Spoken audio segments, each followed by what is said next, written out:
Aburido na naman si Lolo Atong ng araw na yon. Dahil pakiramdam niya ay may kumontra sa kanya kaya hindi nanalo sa tupada. Nauwi tuloy sa wala ang kanyang 500 piso na kinita niya sa pagbebenta ng kanyang mga inuling na kahoy. Pangangahoy at pag-uuling ang isa sa pinagkakakitaan ni Lolo Atong. Bukod sa mga pagtatanim din ng mga gulay na malapit lang sa kanilang tirahan. Matagal nang walang asawa si Lolo Atong. Namatay sa sakit ang kanyang asawang si Lola Brenda dahil tinuklaw ng makamandag na ahas at hindi agad nadala sa ospital. Ang nag-iisa naman nilang anak na si Geraldine ay nasa Maynila at doon nagtatrabaho.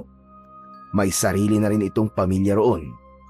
Ang tanging kasama lamang ni Lolo Atong ay ang 2 apong sina Pakoy at Pekto. Kambal ang mga ito. Anak ni Geraldine sa pagkadalaga. Maaga kasing nagmahal at nang mabuntis ay biglang hindi na nagpakita ang lalaki. Walang nagawa si Lolo Atong kundi ang tanggapin ang naging kapalaran ng kanyang anak.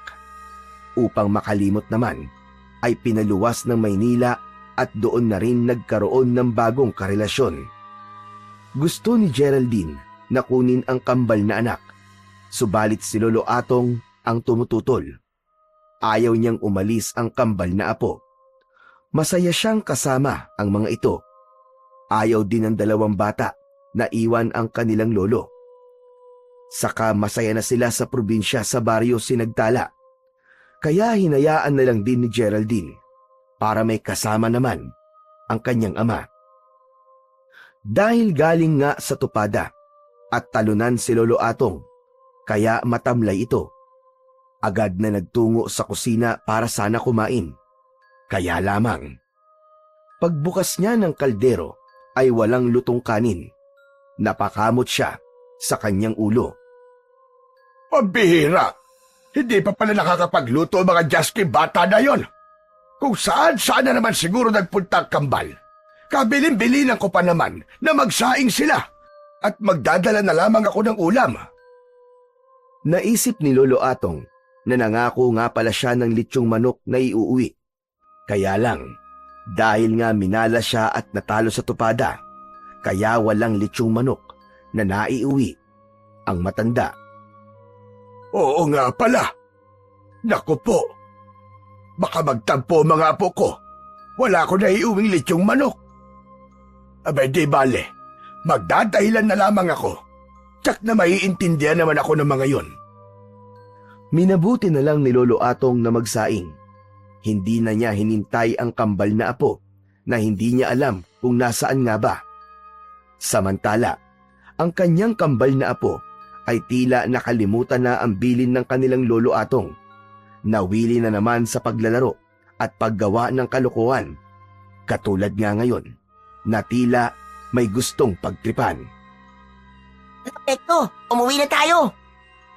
Ano ka ba, Pakoy? Huwag kang KJ dyan, pambihira ka naman oh. Baka hinahanap na tayo ni Lolo Atong eh. Hindi pa yun. Abala yun sa sabong. Diba, sabi nga niya, magtutupada siya dun sa kabilang barangay. Malapit na kasi ang piyesta dun, kaya may patupada yung kapitan. Paano kung nakauwi na? Nako, siguradong malalagot tayo nito. Baka magkapasa-pasa na naman ng puwit natin nang dahil sa palo niya. Hindi yun. Kau talaga masyado kang matatakotin. Saka akong bahala. Hindi tayo papaluin ni Lolo Atong. Basta, dito muna tayo at abangan natin siya. Sino ba? Sino ba nga abangan natin? Eh sino pa? Eh di si Popsicle. Ano? Yung apo ni Lola Shiny? Yung galing sa Maynila? Oo, kasi nga ang sabi, manananggal daw yun. Narinig ko yun eh. Hala, sigurado ka ba, Pekto? Oo, Pakoy. Sabi yun ng mga tambay sa may tindahan ni Aling Marites. Eh bakit dito tayo nag-aabang sa malapit sa kasilyas nila? Oras kasi ng paliligo ni Popsicle ngayon. Baka kapag nag-iisa siya, lumabas ang kanyang pagiging manananggal. Uy, Pekto! Nakikita mo ba kung ano nakikita ko? Oo, Pakoy. Kitang-kita ko ang nakikita mo. Si Popsicle yun. Papasok na sa kasilyas at maliligo. Ayos. Mamaya, kapag nasa loob na siya, saka tayo lalapit. Sabi mo, aalamin natin kung manananggal siya, hindi ba? Oo, Pakoy, tama ka. Para makapag-ingat tayo at masabi natin dito sa taga-baryo na tama sila. Nang makapasok na nga sa loob ng kubeta upang maligo ang taong sinasabi na si Popsicle, ay agad na lumapit ang dalawa at humanap ng butas na masisinipan. Dito, dito. Dito, dali. May butas dito. Patingin, patingin. Patingin ako. Sige na nga, mauna ka na. Atat na atat naman to. Naku po. Naloko na. Bakit, Pekto? Ano ba nakikita mo? Manananggal nga ba si Popsicle? Teka lang. Hindi ko pa sure. Kasi magtatanggal pa lang. Ayan. Inaalis na. Ang alin? Ang alin? Basta, diyan ka lang muna. Ako na munang bahala dito. Sasabihin ko na lang sa'yo ang nakikita ko. Ano ba kasi nakikita mo? Teka, bakit ganun? Bakit may tali? Ang alin? May tali saan? Naku po, naloko tayo. Napeke tayo. Hindi siya manananggal. Wala siyang pakpak. Bakit? Anong meron? Buntot. May buntot siya. Ano? May buntot si Popsicle? Baka manananggal na naging hayop, kaya may buntot. Hindi. May buntot sa harap. May lawit si Popsicle. Anong may lawit? Teka, ako naman nasisilip. Kanina ka pa eh. O ayan. O ano? Nakita mo na ba? Di ba may nakalawit? Jaske, naloko tayo. Lalaki pala na mukhang babae si Popsicle. Becky siya. Samantala, naramdaman ni Popsicle na may namboboso sa kanya. Nagmamadaling nagbihis ito at lumabas ng palikuran na galit na galit. Aba, mga walang hiyang ito? Mga bastos! Mga walang modong bubuit! Pakoy! Takbo! Dali! Nagmamadaling kumaripas ng takbo ang kambal. Hinabol naman ito ng bato. Pinagbababato ni Popsicle. Hoy! Bumalik kayo rito mga walang hiya! Mga batang bubuit! Mga bastos! Mga walang hiya! Nabastos kayo! Sinira niyo ang dangal ko! Nakita niyo na ang lahat sa akin! Maiyak-iyak si Popsicle dahil sa ginawa ni Pekto at Pakoy. Hindi matanggap ni Popsicle na nabusohan siya. Bihirang yan! Kita na ng mga batang yun ang lahat! Kita na nila ang lahat-lahat sa akin! Wala na ako may pagmamalaki sa kanila! Mga bastos! Mga bastos sila! Hindi na itinuloy ni Popsicle ang paliligo. Maluwaluwang nagsumbong sa kanyang lola na si Aling Shiny. Ang bastos po nila, Lola. Pinagkatuwaan nila ako. Sinira nila ang aking dangal. Hindi na nila ako nirespeto. Hoy, bakit naman kasi basta ka na lamang nagbuburles? Lola, nasa loob ako ng CR syempre. Magbuhubad ako dahil maliligo ako. At teka. Sino ba yung namboso sa'yo? 2 bata po, Lola. Parang kambal po. Nako, kilala ko sila. Talagang baloko 2 bata na yon. Apo yun ni Atong. Kailangan maparasahan ng mga yon. Ang babata pa nila ay ang babastos na. Hayaan mo, Apo. Ako ang bahala. Samantala, humahangos na umuwi ng bahay ang kambal. Kanina pa sila hinihintay ng kanilang lolo Atong. Agad na sinita ang 2 bata. Oh, saan na naman ba kayo galing? Pambihira talaga kayong kambal kayo. At parang may tinatakbuhan pa yata kayo. Humahangos pa ang mga Jaski batang ito. Saan ba kayo galing? Diyan lang po, Lolo Atong. Naglaro lang po. Naglaro o may ginawa na naman kayong kabalbalan? Nako, Wala po, Lolo Atong. Good boy po yata kami. Di ba, Pekto? Opo. Good boy na good boy po talaga kami. Gusto niyong paniwalaan ko kayo? Nagkakampiyan pa kayo sa inyong mga kabalastugan. Di ba sabi ko sa inyo? Ay wag na wag kayong pupunta kung saan-saan at magluto kayo ng pagkain natin. Lo, magluluto na po kami ni Pakoy. Hindi na, dahil nakapagluto na ako. Ayos, Lo. Ang sipag niyo po talaga. Ang bait talaga ng lolo natin, di ba, Pekto? Hoy, ikaw Pakoy, wag mo na akong utuin at paandaran. Ang sabi ko sa inyo, saan kayo galing na dalawa at anong ginawa nyo? Wala nga po, Lo. Habang pinipilit na paaminin ni Lolo Atong ang kambal na apo, ay narinig niyang may tumatawag sa labas ng bahay at tunog galit. Kaya lumabas ang matandang lalaki upang harapin ang taong nagsisisigaw sa labas. Buti pa'y lumabas ka na, Atong! Lumabas ka rito! Nasa loob ako kaya ako lalabas. Huwag ka lang pilosopong matanda ka! Lumabas ka rito! Hoy, Saidi! Matanda ka rin! Pareho tayo matanda! Ano kailangan mo, ha? Kung mangungutang ka, abay pasensya na! Hindi ako magugutang dahil alam ko wala kang pera. Nagpunta ako rito dahil binastos na magagaling mong mga apo. Itong apo kong si Popsicle. Binastos po ako ng mga apo nyo. Binusohan po ako. Abay sigurado ka ba, Sorbetes? Ano? Anong sorbetes po? Popsicle po ang pangalan ko, hindi sorbetes. Ang corny po ng joke nyo, ha? Hindi po nakakatawa. Ganun ba? Gusto ko lang namang pagaanin yung galit nyo ng lola mo. Chill lang kayo. Baka kayo may stroke. Anong kila pinagsasasabi mo? Baka kinilasing ko yung pagbumuka mo, makita mo. High blood ka naman kagad, Shiny. Pagpasensyahan nyo na ang mga apo ko. Talagang may kapilyuhan ng mga yan eh. Anong kapilyuhan ang sinasabi mo? At sabihin mo, mga bastos na kagaya mo. Abay, sandali. Bakit ako nadamay? Binastos ko ba ang apo mo? Hindi. Oh, hindi naman pala eh. Ba't pinaparatangan mo akong bastos? Baka gusto mo bastosin kita para maging totoo yung paratang mo. Di bastosin mo. Ano? Game! Eto na! Bastosin mo ako kung gusto mo. Nako, hindi na pala. Mamaya ireklamo mo ko. Malaking kahihiyan yan. Baka sabihin pa nila, wala akong ka-taste-taste kasi mambabastos lang din ako sa gurang at kulubot pa. Aba, anong kulubot ang sinasabi mo? Oy, makinis pa ito, no? At ang katawan ko, pinagpapantasyahan pa yan. Oo nga naman. Gusto na yung pagpantasyahan ng mga uod. Abay, siraulong to ah.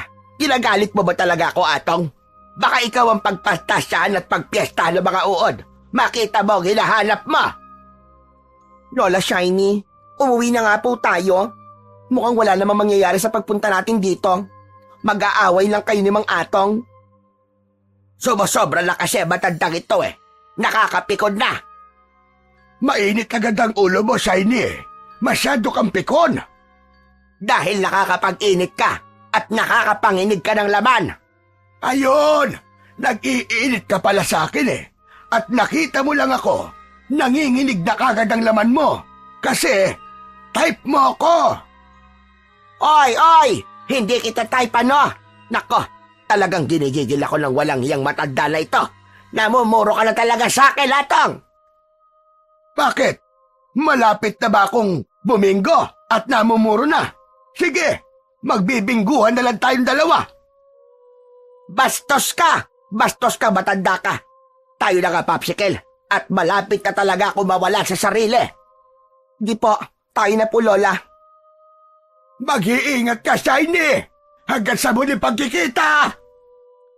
Ikaw ang mag-ingat dahil hindi pa tayo tapos. At pagsabihan mo ang kambal mong apo dahil malilintikan sila sa akin dahil sa pambabastos nila sa aking apo. Nako, wala namang mawawala kay Popsicle eh. Hindi naman nakuha ng kambal ang nakita nilang santol sa apo mo. Anong santol po ang sinasabi niyo, Mang Atong? Di ba, santol naman talaga meron ka. 2 santol na may 1 buntot. Piling babaeng virgin ka lang naman. Pero ang totoo, ikaw ay babaeng may santol sa pagitan ng hita. Bastos ka talaga, Atong! Bastos! Matandang bastos na ito. Makikita mo hinahanap mo. Magsisisihan mo ang pambabastos nyo sa amin ng apo ko. Galit na umalis ang maglolang Shiny at Popsicle. May iniwang pagbabanta pa ang matandang babae kay Lolo Atong.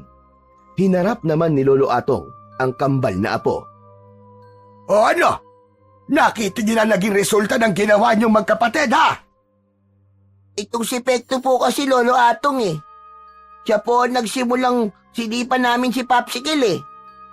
Ako pa talaga ang sinisi mo nakasilip ka rin naman. Bakit niyo ba sinisilipan si Popsicle? Wala naman kayo mahihita doon. Dahil si Popsicle, mukhang babae lang yon, pero lalaki yon. Oo nga po, Lolo Atong. Napeke po kami. Nascam po kami ni Popsicle. Fake news siya. Nga, Lolo Atong, ang sabi kasi nitong si Pekto, manananggal daw po si Popsicle. Kaya ayun, nagpumilit po si Pekto na silipan namin siya nung mangubeta siya. Yun po kasi ang sabi ng mga tambay, Lolo eh. Manananggal daw po ang apo ni Lola Shiny na galing ng syudad. Kadabuho kayo, bata kayo. Hindi manananggal na gaya ng iniisip niyong ibig sabihin ng mga tambay. Hindi aswang na manananggal. Pambihira itong mga to. Ano po? Baka magnanakaw, Pekto. Manananggal ng mga sampay. Hindi rin. Mali. Ang ibig sabihin ng mga tambay ay manananggal ng lakas. Yung si Popsicle. Paano po yun? Paano niya po tinatanggal ang lakas? At kaninong lakas po? Sa mga lalaking tambay. Paano nga po yun, Lolo Atong? Hindi po namin magets eh. Paano naging manananggal ng lakas si Popsicle? Nako, huwag niyo nang alamin dahil mga bata pa kayo. Saka malalaman niyo rin yon pagdating ng tamang panahon kapag naging binata na kayo. Ang tagal pa po nun, Lolo Atong. Di po ba pwedeng sabihin niyo na po agad sa amin ngayon? Hindi pa nga pwede dahil usaping pang matanda lang yon. Kayong dalawa, itigil niyo ng pagiging pilyo niyo ha at paggawa ng kalokohan. Mapapaaway ako at mapapahamak sa mga kabulastugan yung dalawa. Mabuti pa kumain na tayo. May dala ka po bang inihaw na manok, Lolo? Sabi niyo po, mag-uuwi po kayo ng inihaw na manok kapag nanalo po kayo sa tupada. Inihaw din naman ang ulam natin Kaya lang, inihaw na tuyo. Abay, pasensya na kayo. Minalas ako sa tupada. Kaya bawi na lang kayo next time. Ano ba yan? Nakakalungkot naman ang ulam natin, Pakoy. Isipin nyo na lang na habang inuulam nyo ang inihaw na tuyo, ay inihaw na manok ang nilalantakan nyo. Abay, kaya yun sa pamamagitan ng inyong imahinasyon. Walang nagawa ang kambal, kundi ang mag-ulam ng isdang tuyo. Saka wala rin silang pagpipilian dahil kung hindi sila mag-uulam nun, magagalit ang kanilang Lolo Atong at lalong hindi sila papakainin. Kesa magutom sila, di talo-talo na sa pag-ulam ng inihaw na tuyo.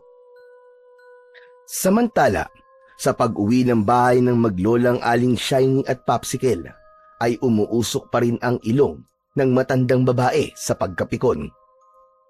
Ay nako, nakakapikon talaga siya. Ang sarap sa kalin. Si Mang Atong po ba ang tinutukoy niyo, Lola? Sino pa nga ba? Ang kapal ng mukha ng matandang yon. Hindi na nahiya. Akala yata niya may gusto ko sa kanya. Abay damuhong matanda yon. Ang sarap sungangain ng bunganga. Hay naku, Lola, tama po kayo. Hindi rin po ako papayag sa inasal niya. Nilait-lait niya ako. Sinabihan ba naman akong Babaeng may santol sa pagitan ng hita. Aba, ang sarap sililasin ng ilong. Pagsisisihan niya ang pagpapahiya niya sa atin, Apo. Gaganti tayo sa kanya. Matitikman niya ang ganti ng isang api. Hay! Gora ko dyan, Lola Shiny. Kung anong gagawin mo sa kanya, andito lang ako. Support talaga ako sa'yo. Kinagabihan ay inihanda na ni Aling Shiny ang kanyang gagamitin sa planong pagganti kay Lolo Atong. Yun din ang unang pagkakataon na ipapaalam niya sa kanyang apong galing syudad ang totoo tungkol sa kanyang pagkatao. Handa na niyang ipaalam ang kanyang lihim. Lola Shiny, bakit ngayong gabi pa? Mag-aalas 12 na po ng gabi ha. Ito ang tamang sandali para gumanti sa Atong na yon. At syempre, damay na ang kanyang mga apong bubuit. Lola, ano po ba itong nasa bote? Bakit may ganyan? Langis po ba ito? Oo, Apo. Langis yan. Bakit, Lola? Piprituin po ba natin sila? Bakit may langis kayo? Hindi yan mantika, Jaske kang bata ka. Ang langis na ito ay isang pambihirang langis. Ano po? Pambihirang langis? Tapos ano pong gagawin natin? Ako lang muna, dahil hindi pa ito magkakaroon ng bisa sa'yo. Lola, ano bang gagawin mo sa langis na yan? Manood ka na lamang muna, dahil bago ko gamitin ang langis, ay kailangan ko munang magsagawa ng orasyon. May inilabas na isang tila tau-tauhang yari sa kahoy si Aling Shiny at inilagay yun sa ibabaw ng maliit na mesa. Nakatingin lang si Popsicle na noon ay napapakunot na ang noo dahil sa pagtataka. Subalit hindi na muna nagtanong ang apo, kundi patuloy na pinagmasdan ang bawat kilos ng kanyang lola. Lumuhod ito sa harap ng isang tila tau-tauhan na nasa ibabaw ng mesa at hinaplos-haplos ito. Kasunod noon ay ang pagyuko na sinabayan pa ng pag-usal ng dasal na nasa lengguwaheng hindi maunawaan ni Popsicle. Ilang minuto ring tumagal ang ginagawang orasyon ni Aling Shiny. Saka nito binuksan ang isang bote na may lamang pambihirang langis. Naglagay yon sa kanyang palad at saka ipinunas sa mga braso. Kasunod ay sa leeg, patungo na sa buong katawan hanggang sa paa. Halos maligo sa langis ang buong katawan ni Aling Shiny.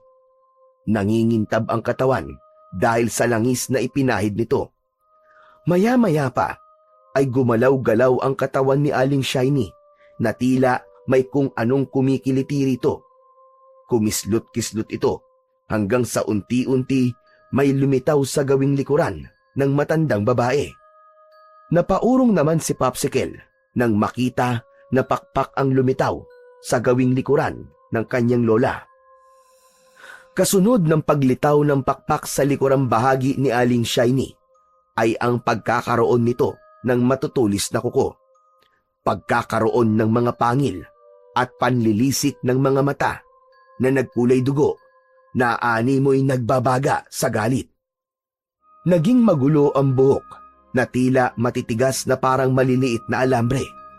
Subalit ang pinaka-ikinagulat at ikinatakot ni Popsicle na muntik na siyang mapatakbo palabas ng silid ay ang pagkakahati ng katawan ni Aling Shiny. Humiwalay ang kalahati ng katawan ni Aling Shiny. Muntik na masuka si Popsicle sa amoy na malansa. Nakita rin niya ang paggalaw ng mga bituka na lumitaw sa nahating katawan ng kanyang lola. Naging isang manananggal ang matandang babae.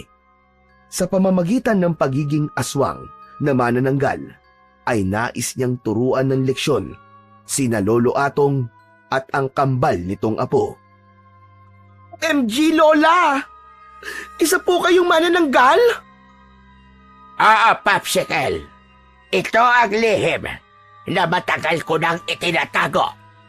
Kaya nga ayaw ko ring manirahan sa syudad kasama nyo, sapagkat wala kong magiging kalayaan doon.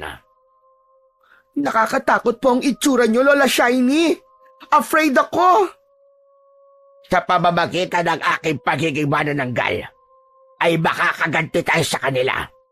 Saka huwag ka matakot sa akin dahil hindi kita sasaktan. Pagsisisihan talaga nila ang ginawa nila sa atin. Dapat lang po, Lola Shiny. Maiwan ka rito sa bahay, Apo. Ako na ang bahalang gumanti kina Atong at sa mga apo niyang pasaway. Maiwan ka na muna rito sa ating bahay. Hala, ano pong gagawin ko rito? Ang tanging kasama ko lang ay ang kalahati niyong katawan. Bantayan mong maigi yan, Apo. Mahirap na. Baka may kung sinong makialam ng kalahating katawan ko. Sige po, Lola Shiny. Babantayan ko po ang kalahati ng katawan niyo. Ikinampay na ng manananggal na si Aling Shiny ang kanyang mga pakpak at lumipad na ito. Dumaan siya sa bintana ng kanilang bahay. Mabilis ang ginawang paglipad ng aswang sa impapawid. Natyak ang destinasyon. Samantala, sa kubo naman ni na Lolo Atong ay nagpapaantok na ang tatlo. Nakahiga na sa kanyang pwestong tulugan ang matanda. Gamit ang kanilang daliri ay naglalaro ang dalawang bata. Yun ang paraan nila upang magpaantok. Maya-maya pa ay tila may kung anong narinig na tunog si Lolo Atong. Kasunod ang kakaibang uri ng amoy na nanunuot sa kanilang mga ilong. Oh, sino yon? Ang baho naman. Hindi po ako yun, ha? Hindi rin ako. Aba, lalong hindi naman ako. Ikaw yata, Pakoy, eh. Hindi kaya. Baka ikaw dahil ang dami mong kinain kanina. Ayaw niyo talagang umamin. O sige, ganito na lang. Yung aamin na kung sino nagbuga ng mabahong amoy, merong espesyal na almusal. Ako po, Lolo. Ako po nagpasingaw ng mabahong amoy. Paano yan, Lo? May espesyal po na almusal ako bukas, ha? It's a prank! Uto-uto ka kasi. Mapaniwalain ka. Basta pagkain talaga, talagang nauuna ka, Pekto. O sige na, matulog na nga kayong dalawa. Naku po, naloko na. Bakit, Pekto? Naku po, hindi lang pala masamang hangin yun. May gusto ring lumabas na laman. Nakadungaw na. Aray ko, ang sakit ng tiyan ko. Aray!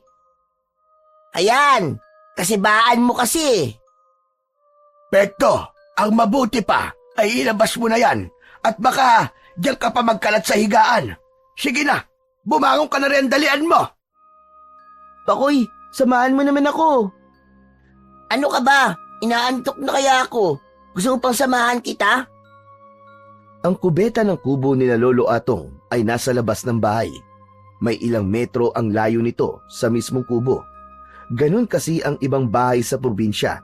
Malayo sa mismong bahay ang kanilang mga palikuran. Pakoy, sige na naman, oh. Tara na, samahan mo na ako. Gusto na talagang kumawala, eh. Ang sakit na, eh. Ayan na naman. Hoy, ang bastos mo! Ang baho! Kaya nga, samahan mo na ako. Ang dilim-dilim kasi sa labas, eh. Ikaw talaga, Pekto. Pasaway ka talaga. Ang siba mo kasi, yan ang napapala mo. Sige na, Pakoy. Samahan mo na ang kakambal mo. Kesa dito pa magkalat yan sa higaan. Kayong dalawa rin na mahihirapan dahil kayo maglilinis nun.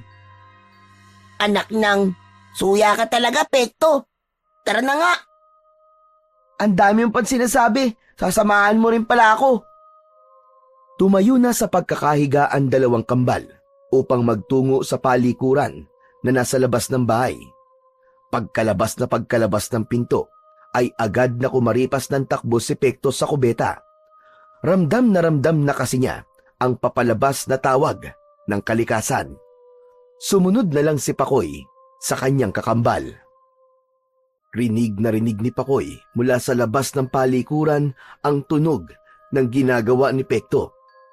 Natatawa na lamang ito, pero ang amoy ay talagang makabaliktad sikmura. Pekto, ano ba bilisan mo naman? Inaantok na ako eh. Oo, ito na nga. Ano ba magagawa ko? Binibilisan ko na nga eh. Ilalabas ko na nga lahat ng dapat kong ilabas. Maya-maya pa ay may naramdaman si Pakoy na kung anong ingay na tila lumilipad. Napatingala siya. May kung anong maitim na bagay siyang nakita na lumulutang sa himpapawid. Ang ingay na yon ay naririnig ni Pekto na nasa loob ng palikuran. Pakoy! Pakoy, ano bang ingay yun? Hindi ko rin alam, Pekto. Bilisan mo na kasi dyan. Kinakabahan tuloy ako eh. Baka aswang yun eh. Hoy, Pakoy, wag ka nananakot ha. Hindi masamang biro yan.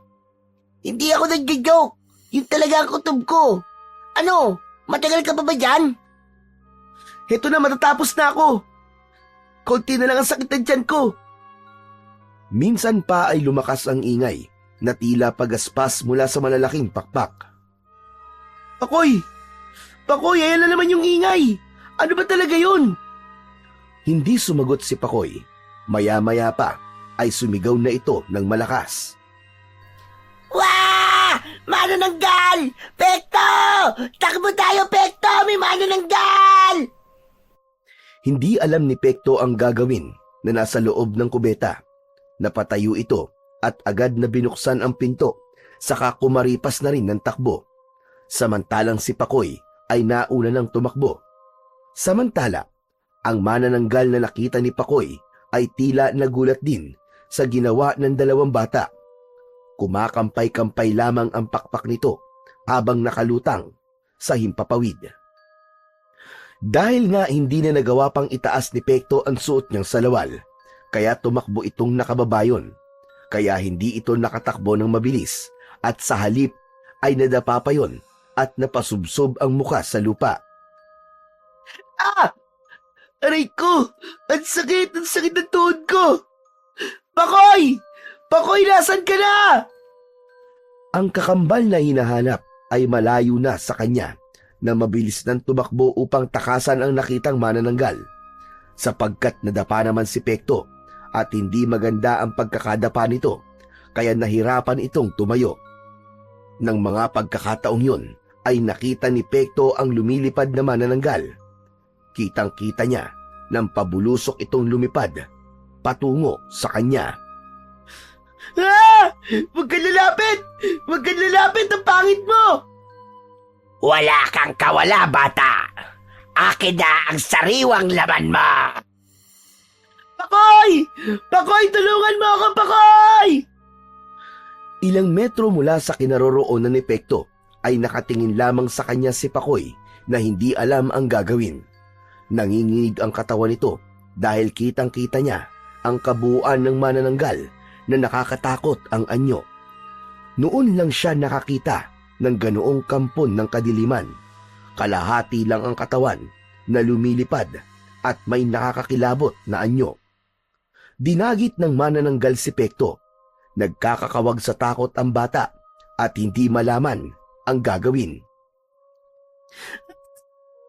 Bitiwan mo ako, manananggal! Bitiwan mo ako! Maawa ka sa akin! Huwag mo akong kakainin! Ugok ka ba? Bit-bit na nga kita. Tapos, gusto mo pang bitiwan kita? Ano ko, hilo? Pakoy! Pakoy, tulungan mo ako! Asan ka ba, kambal ko? Tulungan mo ako, Pakoy! Tulungan mo ako! Huwag mo nang tawagin ang kakambal mo. Naduduwag yon, kaya hindi ka tutulungan. Takot siya sa manananggal. Hindi alam ni Pekto kung anong gagawin sa kanya ng manananggal. Pero gaya ng sinabi nito kanina, ay kailangan nito ang kanyang lamang loob. Ayaw niyang mapatay at makain ng isang manananggal ang kanyang lamang loob. Habang tangay si Pekto ng manananggal, ay naramdaman niyang tila malamig ang ibabang bahagi ng kanyang katawan.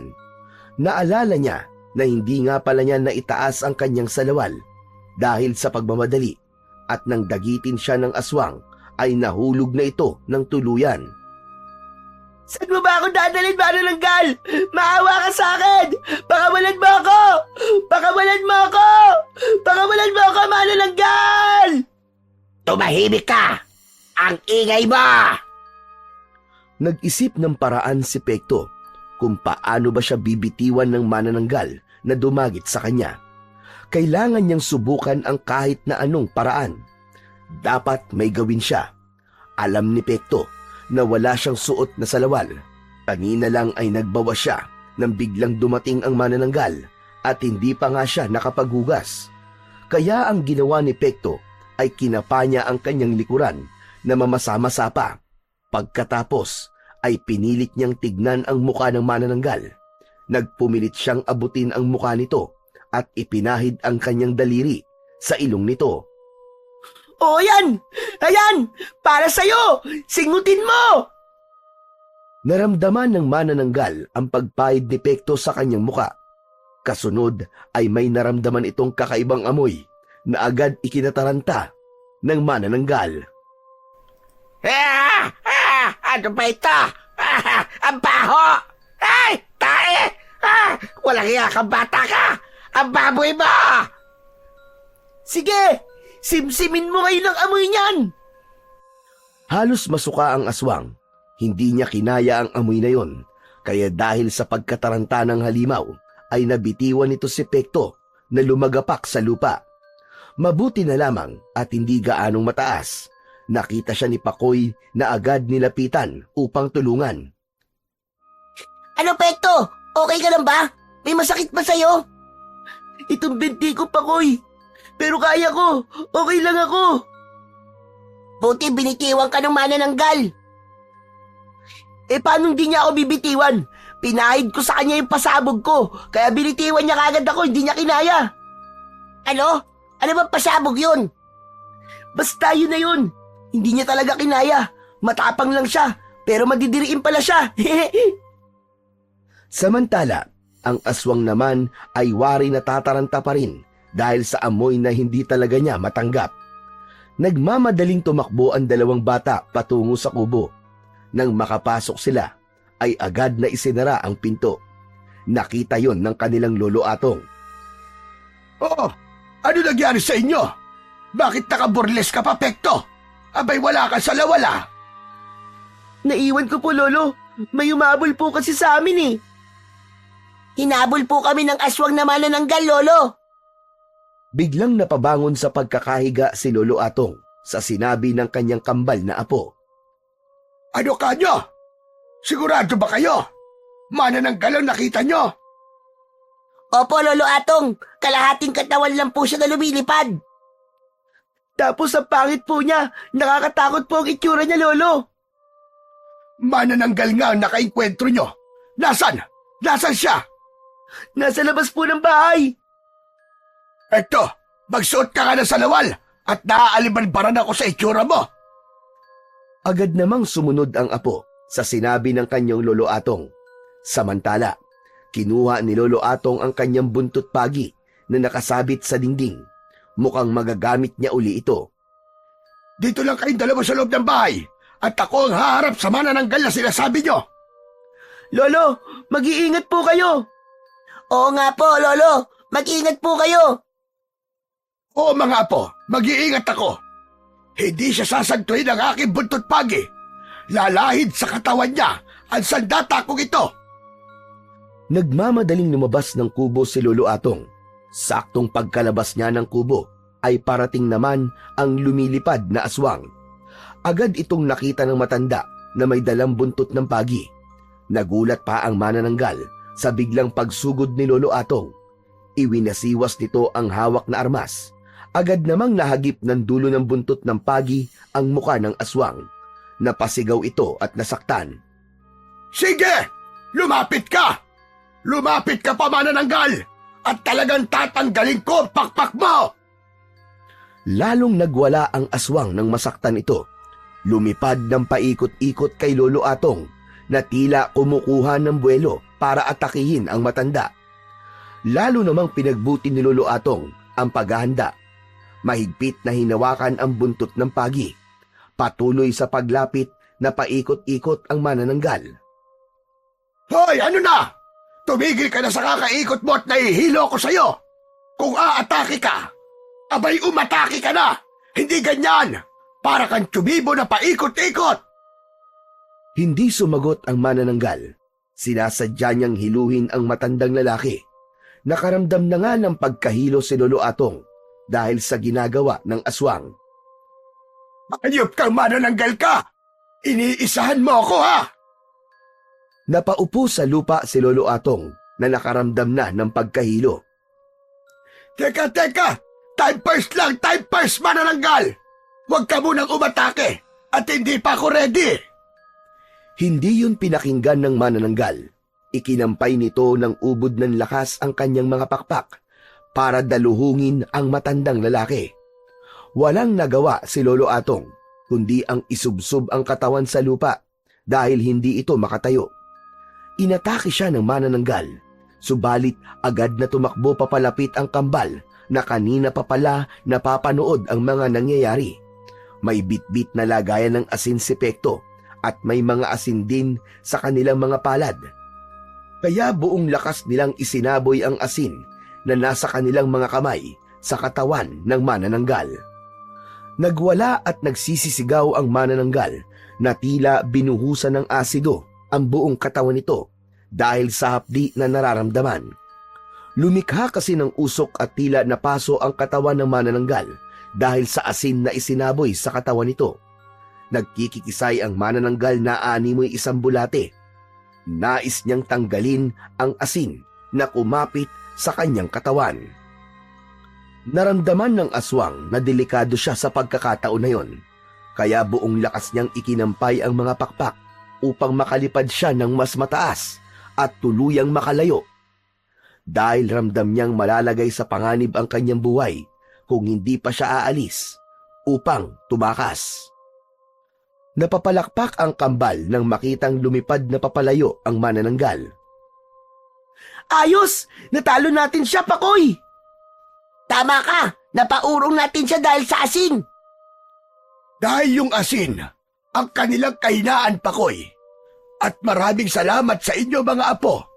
Iniligtas niyo ko sa halimaw na yon. Ang pangit pala po ng manananggal, Lolo. Siyempre, manananggal nga eh. Pangit talaga yun. Ito talagang si Pekto. Hay nako, hindi nag-iisip. O siya. Tama na yan, tama na. Baka mag-away pa kayong dalawa dahil lang sa manananggal na yon. Lolo, bakit inatake po tayo ng manananggal? Oo nga po, Lolo. May nagawa po ba tayong kasalanan sa kanya? Saka, sino po kaya ang manananggal na yon? May kutob ako kung sino siya, mga apo. Dahil siya lang naman ang nagbanta sa akin. Teka, Lolo Atong. Hindi kaya si Aling Shiny ang manananggal? Aba, oo nga po. Kasi nagalit siya sa atin. Tapos pinagbantaan pa po tayo. Tama kayo, mga apo. Siya rin ang kutob ko. Nako, dapat isumbong po natin kay Kapitan. Hindi, Pekto. Wag. Hindi na muna kailangan. Saka wala pa tayong sapat na katibayan kung si Shiny nga ang aswang na sumalakay sa atin. Kailangan makakuha muna tayo ng sapat na katibayan. Samantala, umuwi na ng bahay ang manananggal na si Aling Shiny. May mga sugat ang muka na tila paso. Sanhi yun ng asin na isinaboy sa kanya ni Pekto at Pakoy. Binalikan niya ang kalahati ng kanyang katawan, subalit wala yun sa lugar na pinag-iwanan niya. Kaya nagpuyos siya sa galit at napasigaw. Yaski talagang bata ito! Abay, Popsicle! Popsicle! Nagmamadaling pumasok si Popsicle na galing sa labas ng bahay. What's up, Lola Shiny? Here na me! Bakit po wagas kayo kumakasigaw at halos maputulan na po kayo ng litid? Ano ba ginagawa mo sa labas? Ba't naroon ka? Meron lang po akong tinitignan, Lola. Bakit? Anong tinitignan mo? Nangahanting ka na naman ba ng mga gwapong bagets? Na mahada mo? Ay, grabe ka naman sa akin, Lola Shiny. Hindi may pinuntahan lang ako. Nag-alala lang ako na baka kung ano na yon, pero wala akong nakita. Asa na? Saan mo nilagay? Saan mo nilagay? Ilabas mo na! Ang alin po ba, Lola Shiny? Ang kalahati ng katawan ko na buhong bata ka. Hindi pwedeng manatili ako kalahati lang. Baka abutan ako ng pagbubukan liwayway. Matitigok ako sa panigurado. Saan mo nilagay? Ayun po ba? Mangyaring itinago ko po ang pang-ibabang kalahati ng katawan nyo. Kasi po, baka mamaya may daga na makakita at ngat-ngatin ang bewang nyo. Kaya, ipinasok ko na po muna sa aparador. Kunin mo! Bakit mo nilagay sa aparador? Pambihira ka! Kunin mo! At kanina pa nangangawit ako kakakampay ng pakpak ko! Bilisan mo! Agad na kinuha ni Popsicle sa loob ng aparador ang kalahating katawan ng kanyang Lola Shiny. Aray, grabe ha! Ang bigat ng kalahati nyo, Lola Shiny! Ibinaba ito ni Popsicle sa harapan ng kanyang lola. Alisin mo! Alisin mo! Alin po ang aalisin ko, Lola? May ipis, oh! May ipis na gumagapang sa bewang ko. Alisin mo't baka mamaya pumasok sa sariwang sugat na nasa katawan ko. Saka takot ako sa ipis. Alisin mo yan! Ang OA nyo naman po, Lola. Manananggal, takot sa ipis. Ano to? Ang dami mo pang sinasabi. Ba't mas marunong ka pa sa akin? Takot talaga ako sa ipis. Dagukan kita dyan Oo na po. Sige na, tatanggali ko na po ang ipis. O, hayan. Naalis ko na ang gumagapang na ipis. Maaari na po kayong bumalik sa kalahating katawan nyo. Ganun na nga ang ginawa ni Aling Shiny. Kaya sa ilang sandali lang ay nagsugpong uli ang katawan ng manananggal. Bumalik sa dati ang katauhan nito. Maging ang nakakatakot na anyo ay nawala at bumalik si Aling Shiny sa dating itsura. Sa pagkakatitig ni Popsicle sa kanyang lola, ay napansin nito ang mga sugat at tila paso sa katawan. Ay, Lola! Paano po yung mga nasa katawan nyo? Ang mga hayop na yon. Naisahan ako ng kambal at niatong. Ano po? Ibig nyo sabihin, napalaban kayo sa kanila? Oo. Nakahanda pala mga gunggong na yon. Kung ganun po, Lola, mapanganib po pala sila. Akala yata nila ay matatakot nila ako. Babalikan ko sila, Popsicle. Hindi pa kami tapos. Kung gulo ang hanap nila, ibibigay ko yon sa kanila. Dahil sa kakaibang pangyayari na yon, ay hindi na yon mawala sa isipan ng batang kambal. Napatunayan nila na totoo pala ang manananggal. Sabi ng mga tambay, si Popsicle ang manananggal. Pero ang totoo pala, ang lola niya ang legit na manananggal. Nako, panigurado. Magugulo ang baryo natin dahil kay Aling Shiny. Oo nga, tama ka, Pakoy. Kaya dapat mawala si Aling Shiny dito. Dahil kapag hindi siya nawala, Jack, maghahatid siya ng takot at maghahasik siya ng lagim. Tama ka, Pekto. Kaya kailangan may gawin tayo. Ano? Tayo? Oo. Hindi tayo dapat pumayag na maghasik ng lagim si Aling Shiny dito sa ating baryo. Pero, anong gagawin natin? Didispatchay natin ang manananggal? Okay ka lang ba, Pakoy? Hindi natin kakayanin yun. Di ba? Takot naman siya sa asin. Yun ang panlaban natin sa kanya. Pero Pakoy, sa tingin ko, natsambahan lang natin yun. Paano kung di lang pala nag-iisa si Aling Shiny? Baka tayo matigok na maaga sa iniisip mo, Pakoy. Ayoko pong magpakabayani kung matitepok ako ng maaga, no? Ang bata-bata pa natin Hindi pa nga tayo tuli Di pa nga tayo nagkakajowa. Di pa tayo nagkakaasawa. Tapos, matsuchugi na kagad tayo. Ikaw naman, oo. Ang duwag-duwag mo naman, Pekto. Ang dami mo kagad sinabi. Basta, yun ang dapat nating alamin. Kung paano tayo makakatulong. Habang nagtatalo ang magkakambal, ay papalapit naman sa kanila si Lolo Atong na narinig ang kanilang pag-uusap. Mainam naman ang intensyon mong yan, Pakoy.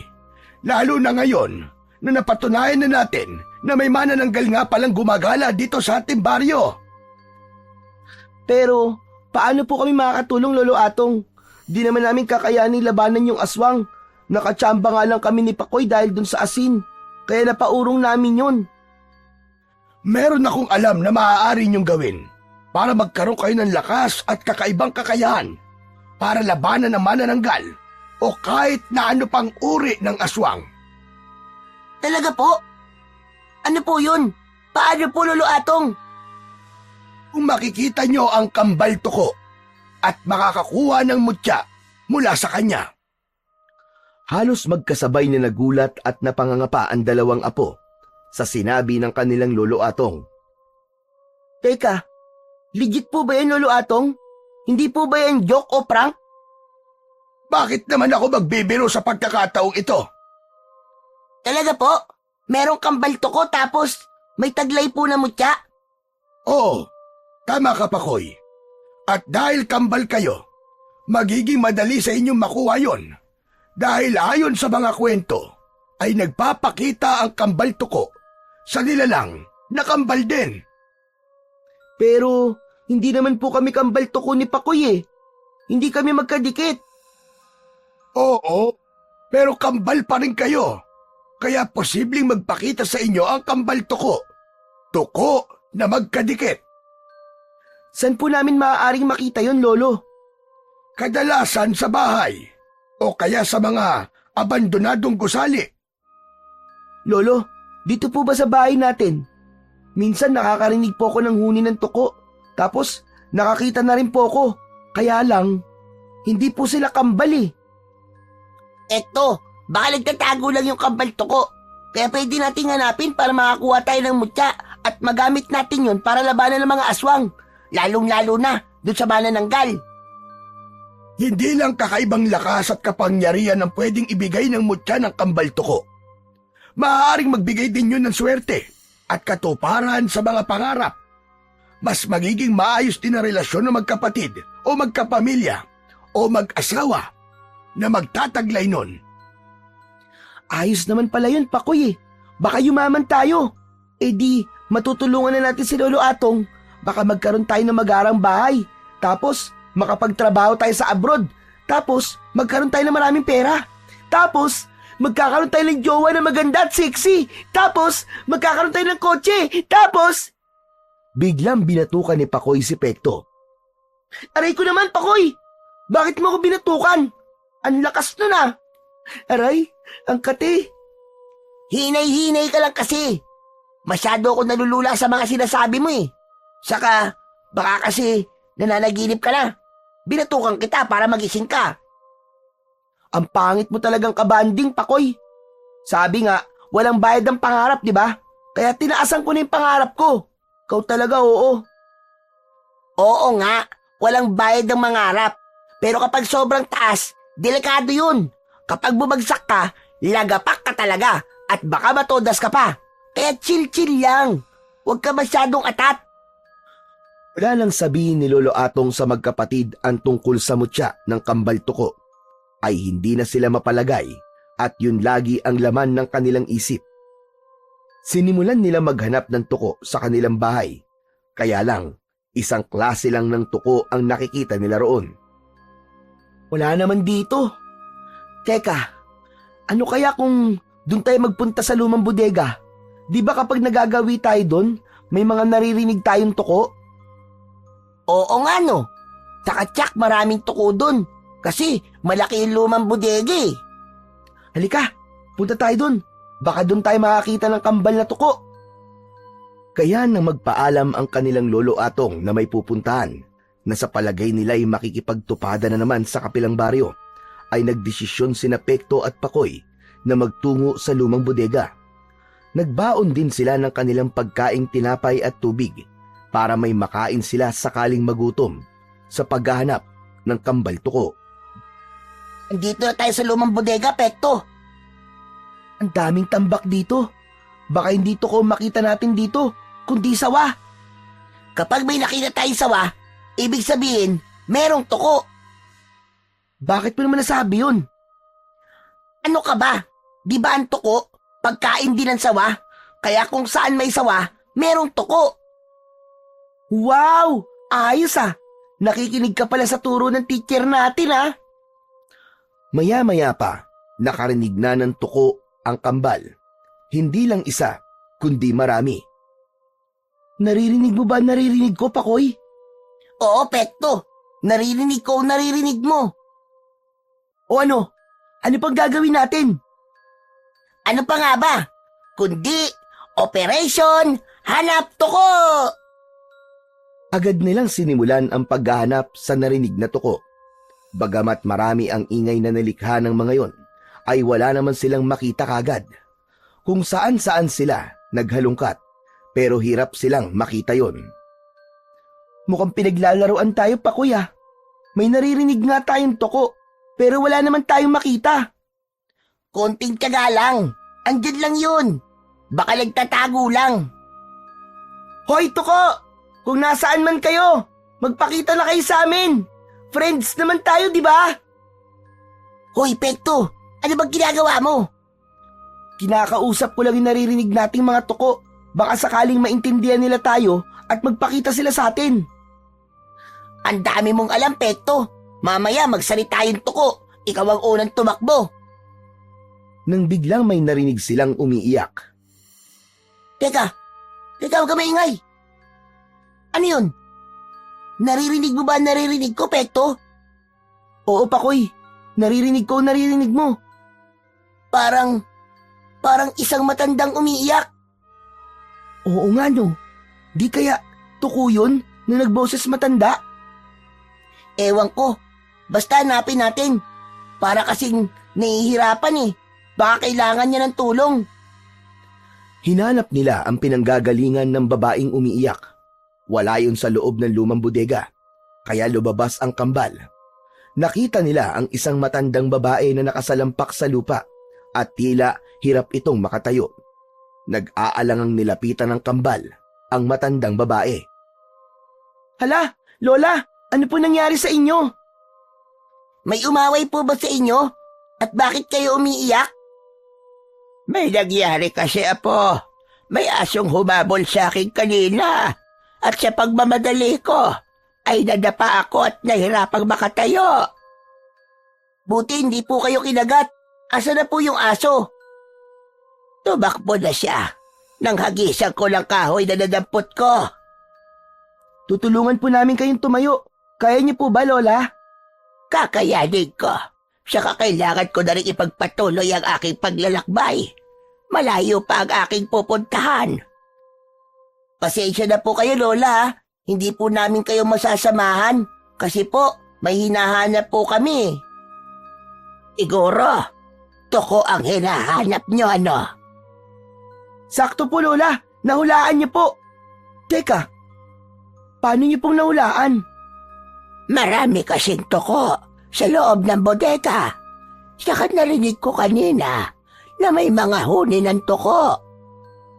Kaya lang po, pinagtataguan po kami ng tuko eh. Panay po ang huni nila, pero ayaw naman po magpakita sa amin. Hindi naman namin sila sasaktan. Meron lang kaming kailangan sa kanila. Kung magtataga kayo, tiyak na makikita nyo ginahanap nyo. Siya nga pala, gusto ko sanang ipagpatuloy ang paglalakbay ko. Kaya lang kanina pa ako nagugutom. Kaya nga nabuwal din ako. Dahil nanghihina na ang katawang ko dahil sa gutom. Si Lola talaga oh. Nakita niyo lang yata itong dala naming tinapay eh. Kaya bigla po kayo nagutom eh. Hindi. Totoong nagugutom ako. Oh, ayan. Naririnig niyo ba ang pagkulo ng tiyan ko? Opo, parang kumukulong sinaing po. Paano ba ito, Pakoy? Anong gagawin natin? Kursunada ni Lola tong baon natin. Ibigay na lang natin sa kanya, Pekto. Total, di pa naman ako nagugutom eh. Saka, kawawa naman si Lola. Sabi niya malayo pa ang pupuntahan niya. Kaya, sa kanya na lang tong baon natin. Bigay na lang natin. O sige, Lola, sa'yo na lang po tong baon namin oh. Mabulunan po sana kayo, mabusog po sana kayo. Saka, dalhin niyo na rin po itong tubig para hindi po kayo mabulunan. Maraming salamat sa inyong dalawa. Napakabuti ng puso niyong magkakambal. Malaking tulong sa akin itong tinapay at tubig na bigay niyo. May pagpapatuloy ko na ang paglalakbay ko na hindi ako nagugutom. Hindi ko makakalimutan ang ginawa niyong ito. Kundi, maaalala ko kayong palagi. Charo Santos? Kayo po ba si Charo Santos? Anong Charo Santos ang sinasabi mo, Pekto? Sabi niya kasi, maalaala daw. Di ba program ni Charo Santos yun? Ang corny mo naman. Lasten ha, huwag ka na magpapatawa. Hayaan niyo po, Lola. Hindi rin po namin kayo malilimutan. Magpakailanman. Naks naman, ang corny daw ng joke ko tapos humihirit ka rin naman pala ng kay Mel Tiangco. Nako, kayong dalawa. Hindi ko maintindihan ang sinasabi nyo. Pero nakakatuwa kayong magkapatid. Siya nga pala, bago ko umalis, may konting alaala kong ibibigay sa inyo. Lola, wag na po. May pera po kami, nasa bahay po namin. Hindi nyo na po kami kailangan bayaran, Lola. Hindi pera ang ibibigay ko sa inyo. Isa pa, wala rin akong pera. Heto, nasa loob ng maliit na supot na ito, ang alaalang may iwan ko sa inyo. Dahil sa inyong kabaitang ipinakita sa akin. Teka, ano po ba ito, Lola? Baka po ipis ang laman nito, ah. Mamaya mo na buksan kapag nakalayo na ako. Yon ang tangi kong pakiusap sa inyo. Sige po, Lola. Maraming salamat po dito sa bigay niyong alaala sa amin. Walang anuman, Kambal. At maraming salamat din sa pagkain at tubig na ibinigay nyo. Hindi kayo maramot. Napakabuti ng inyong puso. Pagkatapos makapagpaalam ay lumakad na ang matandang babae palayo sa kambal. Hindi pa ganap na nakakalayo ang matanda nang pinag-agawan nilang buksan ang supot na iniwan ng matanda upang alamin kung ano ang laman nun. Binuksan nila yon at muntik na nilang mabitiwan ang supot nang makita ang laman nito. Yak! Ano ba yan? Kadiri! Bakit ganito ang ibinigay niya sa atin? Parang nato yung hayop. Pero, teka lang. Tignan mo. Tuko ito, ah. Oo nga no. Pinato yung tuko. At tignan mo maigi. Tuko na may 2 ulo. Ito yata yung sinasabi ni Lolo Atong na kambal tuko. Oo nga, Pakoy. Teka, tanungin natin si Lola. Wala na siya, Pekto. Nasaan na kaya yung matandaan na yun? Ang bilis naman maglakad dun. Bigla na lang nawala. Paano nangyari yun? Lumipad ba siya o lumubog sa lupa? Naku po, bigla akong kinabahan, Pakoy, ah. Baka mamaya maligno yung si Lola at kumapano tayong dalawa dito. Yan ka na naman eh. Umiral na naman ang kaduwagan mo, Pekto eh. Teka. Anong gagawin natin sa pinatuyong kambal tuko na binigay niya? Gagawin nating display sa bahay natin? Hindi ko rin alam eh. Mabuti pa iuwi na lang natin at ipakita kay Lolo Atong. Baka alam niya ang tungkol sa pinatuyong kambal tuko. Paano na yung ginagawa nating paghanap sa kambal tuko at sa mutya? Bumalik na lang tayo dito sa lumang bodega sa susunod na araw. Umuwi na lang muna tayo ngayon. Nagdesisyong umuwi na lamang ang kambal. Itinago ni Pekto sa bulsa ng kanyang salawal ang supot na may lamang pinatuyong kambal tuko. Sa kanilang paglalakad papauwi, ay nakaramdam sila na tila may sumusunod sa kanila. Nararamdaman mo ba ang nararamdaman ko, Pakoy? Oo, Pekto. Nararamdaman ko kung anong nararamdaman mo. Ano kaya yung sumusunod sa atin? Huminto sa paglalakad ang kambal at nakiramdam. Halos sabay silang lumingon at ganun na lamang ang kanilang gulat nang isang kakaibang uri ng nilalang ang nakita nila sa kanilang likuran. Kauri ito ng isang malignong tikbalang na nakakatakot ang itsura. Napasigaw ng malakas ang kambal. Umusok ang ilong ng nilalang na kauri ng tikbalang at nakaumang ang malaking kamay. Biglang hinawakan ang leeg ni Pakoy at Pekto. Sinakal ang kambal at papahigpit ng papahigpit ang pagkakahawak nito. Hindi malaman ng kambal kung ano ang gagawin. Pilit nilang abutin ang braso ng nilalang na sumasakal sa kanila at kinagat nila ito. Napaatungal ang nilalang dahil sa pagkakakagat ng kambal sa braso nito, kaya nabitiwan nito ang dalawa. Saka pa lamang kumaripas sila ng takbo, subalit nakasunod pa rin sa kanila ang naturang halimaw. Hindi malaman ng dalawang bata kung ano ang gagawin. Kitang-kita nila na malapit na sa kanila ang nilalang. Malamang yun na rin ang kanilang kamatayan kapag inabutan sila. Kaya ang tanging ginawa na lang ng dalawa ay magyakapan. Tanggap na nila ang kanilang katapusan. Subalit nang magyakapan ang kambal at magdikit ang kanilang katawan, ay may kung anong enerhiya ang tila pumasok sa kanilang katawan. Nakaramdam sila ng kakaibang lakas, kaya sa pagsugod ng halimaw sa kanila, ay hindi sila nito basta-basta nagawang saktan. Pinagtulungan nilang suntukin ang umataking halimaw at gano'n na lang ang kanilang gulat dahil tumilapon ang halimaw pagkatapos nilang undayan ng suntok. Nagkaroon sina Pekto at Pakoy ng kakaibang lakas. Uy! Ang astig! Paano natin nagawa yun? Tumalsik ang halimaw sa isang suntok lang. Oo nga, at hindi na siya makatayo. Hayun, natakot na. Iika-ikang tumakbo palayo. Pero paano nangyari yun? Hindi ko rin alam, Pekto.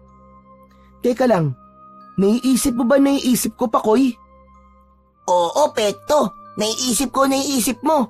Siguro ang pinatayong kambal tuko ang dahilan. Tama ka. Doon nagmula ang lakas natin. Sadyang hindi pa rin makapaniwala ang kambal sa kanilang naging karanasan.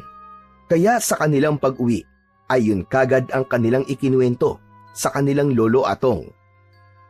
Totoo ba mga sinabi niyo mga apo? Opo, Lolo Atong. Bigay po sabi ng isang matandang babae ang pinatuyong kambal tuko. Heto po, Lolo Atong, oh. Tignan niyo po. Inilabas ni Pekto ang supot ng pinatuyong kambal tuko sa kanilang lolo. Nanlaki ang mga mata ni Lolo Atong nang makita yon. Bakit po, Lolo? Tama po ba? Diyan kaya galing ang lakas namin ni Pekto para labanan yung nilalang na nakaengkwentro namin kanina? Kakaiba po kasi yung lakas namin, Lolo. Ito na nga yun mga apo. Hindi ako maaaring magkamali. Ito na nga yun. Ang alin po, Lolo? Alin po ang ito na yun? Ang mutya. Ang mutya ng kambal tuko. Sure po ba kayo, Lolo Atong? Hindi naman po yan mukhang mutya eh. Pinatuyong kambal tuko lang po yan eh, parang dinaing. Mismong katawan ng kambal tuko na ito ang mutya. Hayan, tignan nyo. May kulay puting bato na nakapaloob sa katawan ng pinatuyong kambal tuko. Yan ang mutya. Talaga po, Lolo Atong? Oo, apo. Yun ang nalaman ko at narinig ko mula pa sa aking mga ninuno. Pero, sino po yung matandang nagbigay sa amin? Ang diwata ng mga tuko na nagpapakita lamang isang beses sa loob ng 100 taon. Mapalad kayo mga apo na sa inyo nagpakita yon.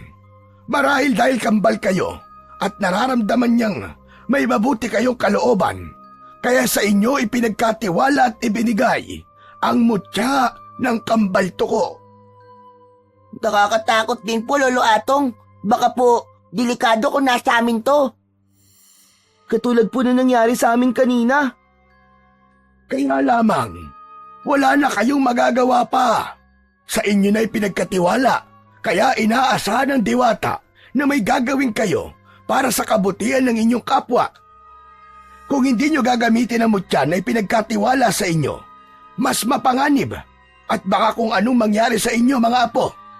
Pero wala rin kayong dapat na ipag-alala dahil tutulungan kayo ng mutya at siyang poprotekta sa inyo sa anumang uri ng kapahamakan.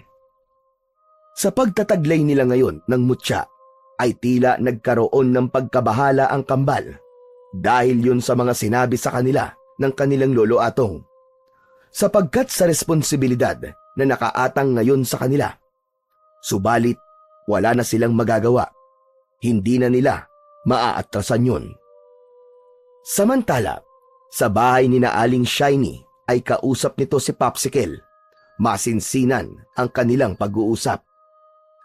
Ito na ang takdang panahon, Apo. Pero Lola, hindi ko talaga feel. Ay nako, tumigil ka nga sa kaartihan mo, Popsicle. Ayoko. Magmumukha akong tsaka. Ano sa ibig mong mangyari sa akin? Iyon ang nakatakda. Nakatadhana ka para maging isang manananggal na kagaya ko. Ayoko pong mahati ang sexy body ko, Lola. Ang tsaka nun, hindi ko feel. Ano gusto mo? Ang maging manananggal o maging pagkain ng manananggal? Sige nga, mamili ka. Pagkain?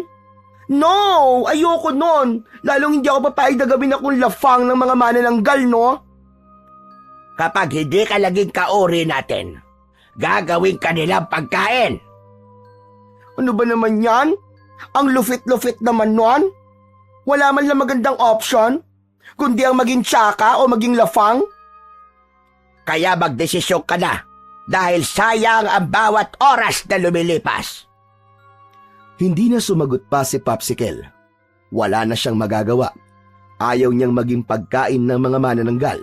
Kaya doon na lang siya sa maging kauri nila. Halika, sumama ka sa akin.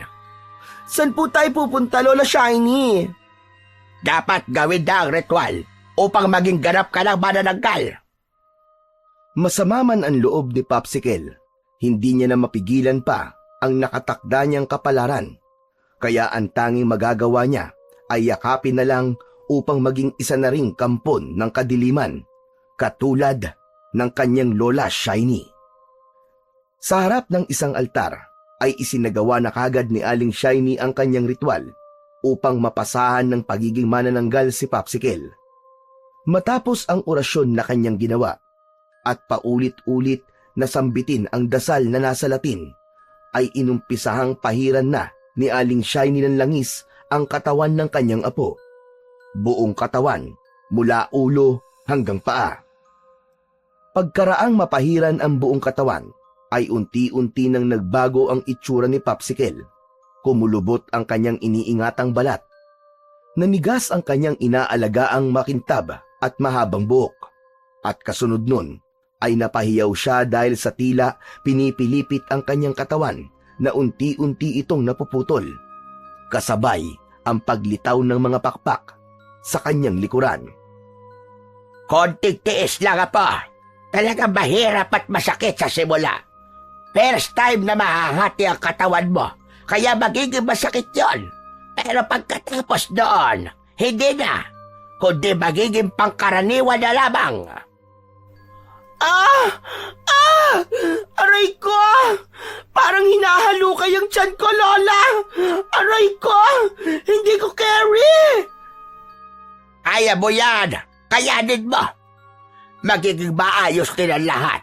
At sa susunod, mag-e-enjoy ka na sa pagiging manananggal. Saglit pa ay ganap nang naging manananggal si Popsicle. Ikinampay ang pakpak at lumipad papalabas ng bahay. Nagpahid na rin ng langis si Aling Shiny upang maging ganap na rin siyang manananggal. Hindi niya maaaring pabayaan ang kanyang apo. Unang pagkakataon yun sa pagiging aswang na manananggal ng kanyang apo, kaya dapat niyang alalayan. Ang kubo ni Lolo Atong ang agad na pinuntirya ni Popsicle. Gusto niyang parusahan ang dalawang bata at gagamitin niya ngayon ang kanyang pagiging isang manananggal para turuan ang mga ito ng leksyon. Halos magkasunuran lang ang aswang na sina Aling Shiny at Popsicle nang makarating sa lugar ni Lolo Atong. Dumapo sila sa punong malapit lang sa kubo. Pakoy, narinig mo ba yun? Oo, Pekto. Narinig mo. Bakit mga apo? Ano ba yung narinig nyo? Pagaspas po ng malaking ibon, Lo. Aswang na manananggal. Andito po sila. Bakit sila? Hindi lang isang pares ng pakpak ang narinig ko, Pekto. Higit pa sa isa. Gusto na naman tayong pagtripan ng mga manananggal na yun, ah. Wala talaga silang kasawa-sawa. Tayo na naman ang puntirya nila. Pakoy, ihanda mo mong tiyan ng kambal toko. Kailangan natin yun. Oo, Pekto. Tignan ko lang kung hanggang saan ang yabang ng mga manananggal na yan. Mula sa punong dinapuan at kinalalagyan ng dalawang manananggal ay narinig nila ang pag-uusap ng kambal. May taglay na malakas na pandinig ang lahi ng aswang na kinabibilangan ni na Aling Shiny at Popsicle. Kaya narinig nila ang tungkol sa mutya. Rinig niyo po ba yon, Lola Shiny? Oo, Apo. May taglay silang mutya ng kambal toko. Ano po yon, Lola? Yon ang kanilang gagamitin laban sa atin. Kaya kailangan nating maging maingat. Hindi ko pa rin alam kung ano ba ang bisa ng mutya na sinasabi nila kapag ginamit sa katulad natin. Bago lumabas ng kubo ang kambal, ay may ibinigay sa kanila si Lolo Atong. Lumang sandata yon na ngayon lang niya inilabas mula sa pagkakatago. Kailangan nyo ito, Pekto, Pakoy. Isang tabak at isang karet na maaari nyong gamitin sa pagharap sa manananggal. Wow! Ang astig, Lolo! Ang gara nitong tabak! Ayos to, Lolo Atong, Ayos din po tong karet na to.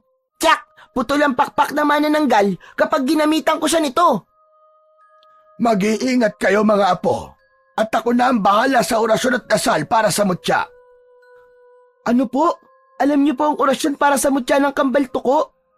Oo, may itinuro sa aking orasyon ng aking lolo. Sabi niya, magagamit ko yon kapag ako ay nakakuha ng mutya. Kaya lang, hindi ganun kadali. Pero kayo ang pinalad na makahanap nun, mga apo, at pinagkatiwalaan ng mutya. Kaya ako ang gagawa ng orasyon para sa inyong kaligtasan. Kailangan na naming lumabas, Lolo Atong. Lagot talaga sa amin ang manananggal na yon. Gaya ng palagi ko sinasabi, mga apo, doblehin nyo ang inyong pag-iingat. Sa paglabas ng kambal sa kubo, ay agad nilang nakita ang dalawang manananggal na nakadapo sa isang malaking puno. Kanina pa nila tayo hinihintay, Pakoy. Naghihintay sila para sa kanilang kamatayan. Nang makita ng dalawang manananggal ang kambal, ay bumitaw sila mula sa pagkakabiti nila sa puno at agad na sinalubong ang dalawang bata upang atakihin ang mga ito. Ibinuka nila ang kanilang mga bibig na may matatalas na pangil. Iniumang din ang kanilang mga kamay upang ang mga matutulis na kuko ay gamitin sa kanilang pagsalakay. Nagtalikuran naman ang kambal na magkadikit ang mga likuran. Handang-handa na sila para sa anumang pwedeng mangyari.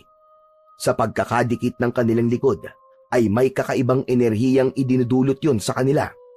Ang pagdidikit ng bahagi ng kanilang katawan ay tila nagbibigay ng kakaibang lakas sa dalawang bata. Tumagos yun sa kanilang katawan, kaya naging mahigpit ang pagkakahawak nila sa mga armas na bigay ng kanilang Lolo Atong. Sumugod na nga at umatake ang maglolang manananggal.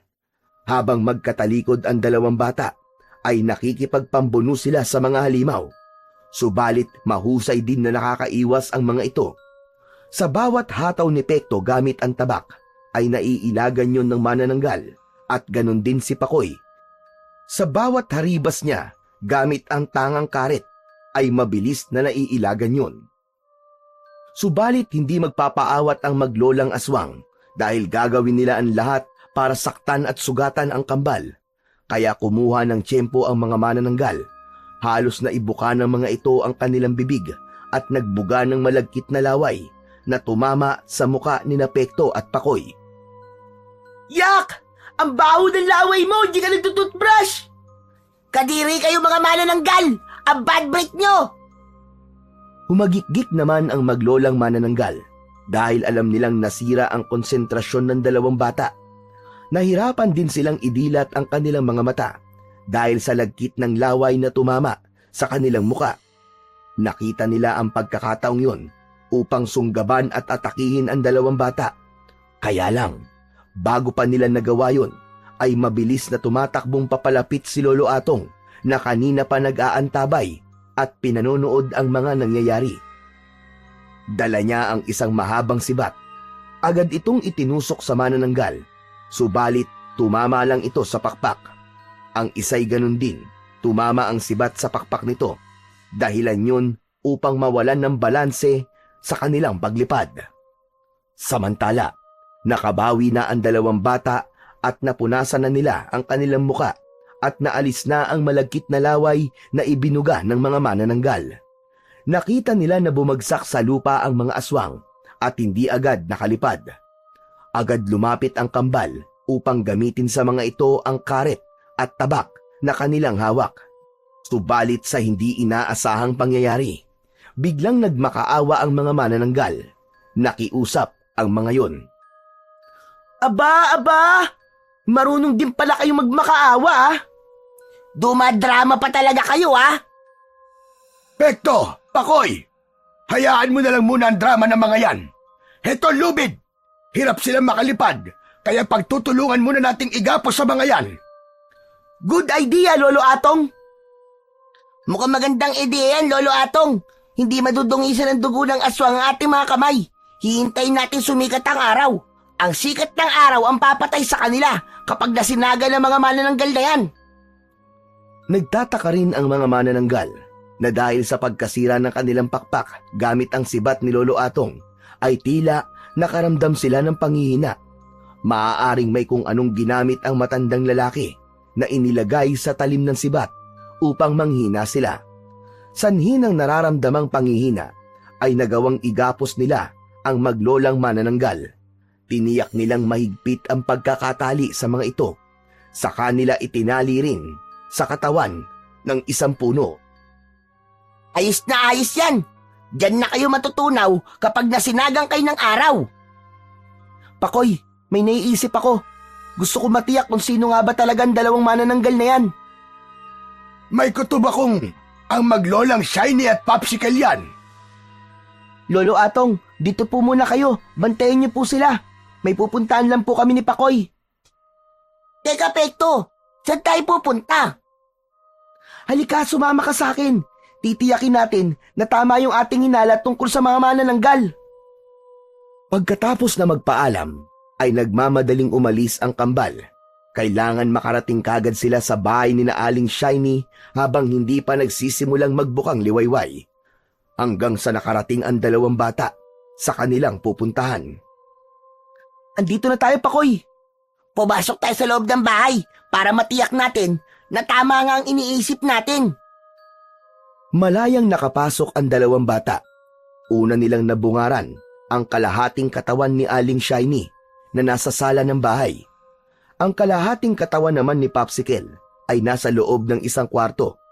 Dahil sa kanilang natuklasan, ay natiyak nilang mga manananggal nga ang mga ito. Sigurado na tayo ngayon, Pekto. Sila nga maglola ang mga manananggal. May naisip ako, Pakoy. Gusto kong paglaruan sila. Anong ibig mo sabihin? Halika, sumunod ka sa akin. May gagawin tayo. Naging sunod-sunuran naman si Pakoy sa ibig mangyari ng kanyang kambal na si Pekto. Kung anuman ang pinaplano nito, ay si Pekto lang ang nakakaalam. Gaya ng bili ng dalawang kambal, ay mahigpit namang binantayan ni Lolo Atong ang nakagapos na mga manananggal. Humanda kayo ngayon. Malalaman na ng kambal ang sikreto nyo. Kaya umamin na kayo hanggat maaga pa. Kayo ang maglolang Shiny at Popsicle, hindi ba? Mga manananggal kayo, mga salot! Pinili pa rin ng maglola ang hindi magsalita.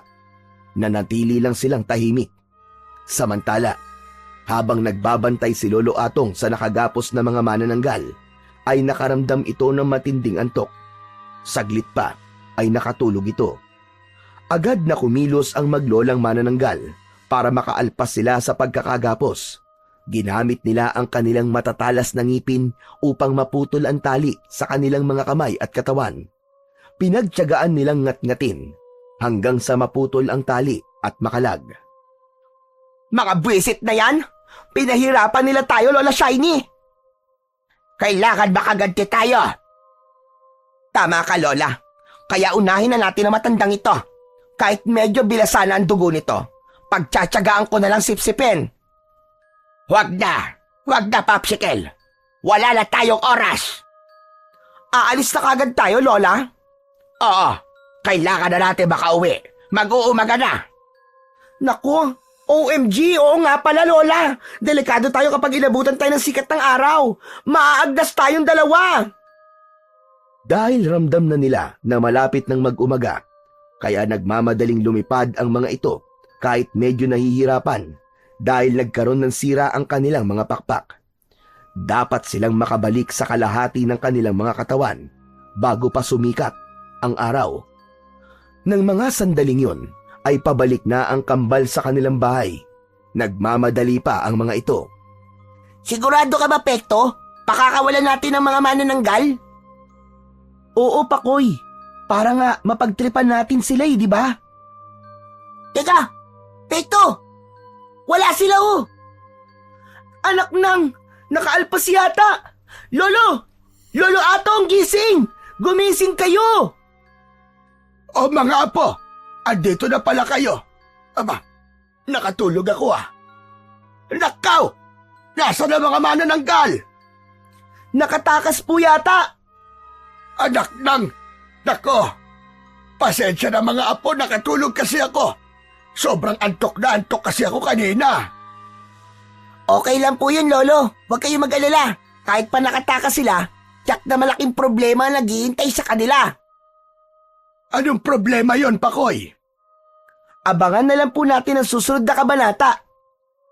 Samantala, dahil nagmamadali na ang dalawang manananggal na makabalik sa kanilang kalahating katawan, kaya na makarating sila sa bahay, ay agad na hinanap nila ang lugar kung saan nila iniwan ang kanilang kalahating katawan.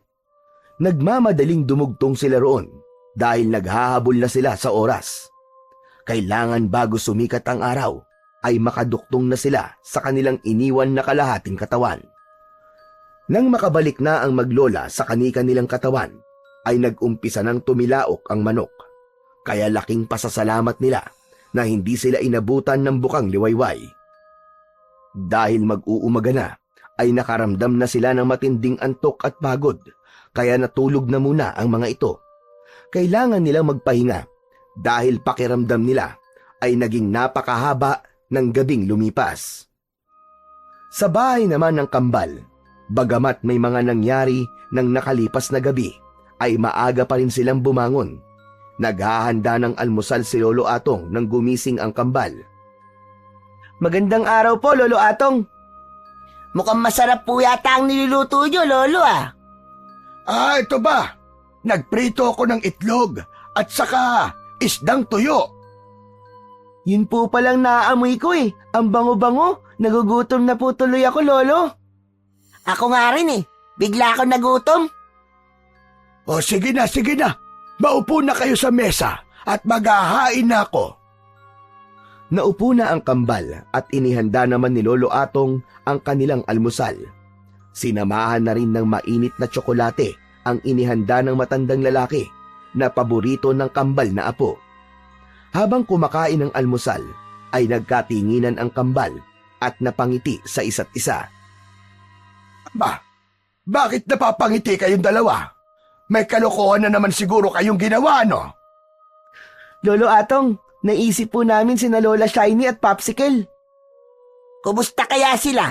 Ano kayang nangyari sa kanila? Alam na kaya nila? Anong alam nila?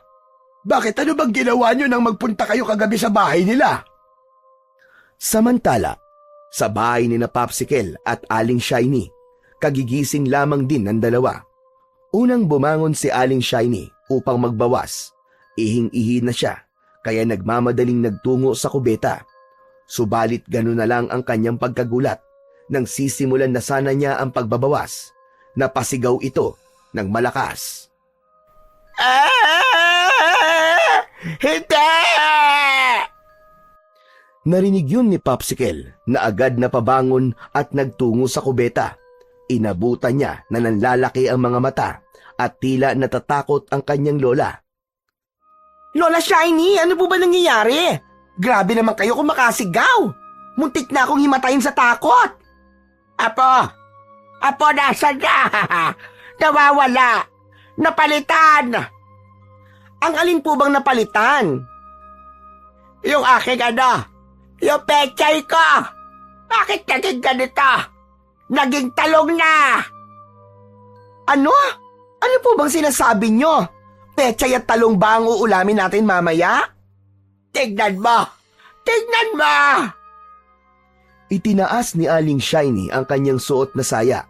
Napamulagat si Popsicle dahil sa kanyang nakita. OMG, Lola! Bakla rin kayo? Bakit meron kayo niyan? Ano bakla sinasabi mo? Hindi ko nga alam bakit ako nagkaganito. Napalitan ng pechay ko. Biglang may kinapa si Popsicle sa kanyang harapan. Nanlaki ang kanyang mga mata sa kanyang naramdaman. Nawawala ang junior ko! Naglaho! Ano ka mo? Nawala ang junior mo at napalitan din. Mismo Lola Shiny. At type na type ko po naging kapalit. Girl na ako ngayon. Para ako nagpunta ng Thailand. Pero teka, patingin nga po uli nung ipinalit sa inyo. Tinignan yun ni Popsicle. Napamulagat siya nang makita uli yun. My God, Lola! Yung junior ko nasa inyo na! Bakit napunta sa inyo yan? At itong pechay nyo naman, sa akin napunta! Mga walang hiya sila. Pinaglaruan tayo, Apo. Ang kambal? Kagagawan nila ito. Pinagpalit nila ang kalahati ng katawan natin. Pinagtripan nila tayo. Ayoko nito. Ayoko nito, Apo. Kailangan magpalit agad tayo, Popsicle. Ay, Lola, wag na lang. Okay na ako dito eh. Feel ko nga ito. Girl na ang peg ko. Tumigil ka. Tigilan mo ako. Kailangan magpalit tayo ng katawan. Huwag mong kunin ang pechay ko. Sa bahay naman ni na Lolo Atong ay nagkakatawanan ang mga ito dahil pinag-uusapan nila ang kanilang ginawang pagpapalit sa kalahating katawan ni na Aling Shiny at Popsicle. Ngayon talaga, mga pasaway kayong bata kayo. Pinaglaruan nyo ang maglola. Si Pekto po may pakalanon. Siya po ang nakaisip ng ganun eh. O diba? Ayos naman ah. Ang ganda nga nung naisip ko eh. Si Lola Shiny, ang kalahati ng katawan niya ay kay Popsicle. At yung kay Popsicle naman, ang kalahati ng katawan niya ay nandun na sa kanyang lola. Ang cool nun, di ba? Malamang, galit na galit sa inyo si Shiny. Teka, paano kaya sila makakabalik sa dati nilang katawan? Hindi ko rin alam. Problema na nilang dalawa yun. Baka kailangan maging manananggal uli sila para sa pagbabalik nila ay sa tamang katawan na sila pupunta. Bahala na po sila. Hindi na po natin dapat isipin yun. Problema na nila yun. Hindi naman mapalagay si Aling Shiny sa nangyaring pagkakapalit nila ng kanyang apo sa pang-ibabang bahagi ng kanilang katawan. Hindi ito komportableng kumilos. Pabihira! Ano ba ito? Ang sagwa! Bakit umuunat ito ng galito? Hinahawakan lang naman. Buwisit talaga mga apo ni Atong. Magbabayad sila na malaki sa ginawa nilang ito.